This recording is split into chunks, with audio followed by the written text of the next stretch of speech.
শীতের সবজি সর্ষে শাক রান্না করব আজকে। অনেক মজার গরম গরম ভাতের সাথে খেতে। শীতে এই সর্ষে শাকটা অনেক মজার খেতে। আমার কাছে তো খুবই শাক সবজি খেতে ভালো লাগে। এখন শাকগুলো বেছে বুছে নিয়েছি। এখন কচলে কচলে পানি বদলে বদলে ধুয়ে নিচ্ছি।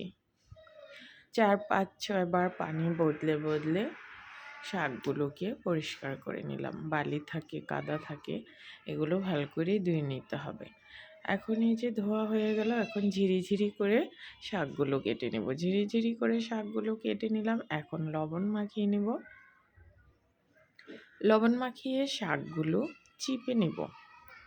শাকের থেকে পানিটা বেরিয়ে যাবে, তখন রান্না করার সময় আর পানিটা উঠবে না। শাকগুলো সব চিপে নিলাম। এখন রান্না করব। সিম প্যানে দিলাম সরিষার তেল, আর দিলাম 4টা শুকনো মরিচ ফোড়ন তুলে নিলাম। রসুন কুচি দিলাম, সাথে দিব 1 মুঠ পেঁয়াজ কুচি, 1 মুঠের একটু কম পেঁয়াজ কুচি দিয়ে লাইট গোল্ডেন করে এগুলো ভেজে নেব। আর কাঁচামরিচ দিয়েছি 7-8টার মতো, দিয়ে কাঁচামরিচ রসুন পেঁয়াজ লাইট গোল্ডেন করে ভেজে নিয়েছি। এ পর্যায়ে শাকগুলো চিপে রাখা শাকগুলো অ্যাড করে দিয়েছি, সাথে দিলাম লবণ দিয়ে এখন শাকগুলো মিশিয়ে পেঁয়াজের সাথে রান্না করে নিচ্ছি চুলার আঁচ মাঝারিতে রেখে। শাকটা রান্না হয়ে গেছে। গরম গরম ভাতের সাথে অসম্ভব মজার এই সর্ষে শাকটা অবশ্যই ট্রাই করবেন।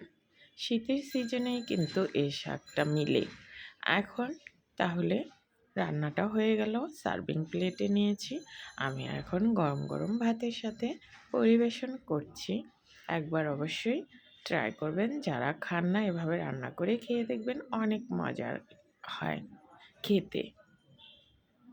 দেখেন, শাকসবজি দেখলেই কিন্তু মনে হয় ভর্তা শাকসবজি, যে কতক্ষণে ভাত খাবো। সবাই ভালো থাকবেন। এতক্ষণ সাথে থাকার জন্য সবাইকে ধন্যবাদ জানিয়ে বিদায় নিচ্ছি। আল্লাহ হাফেজ।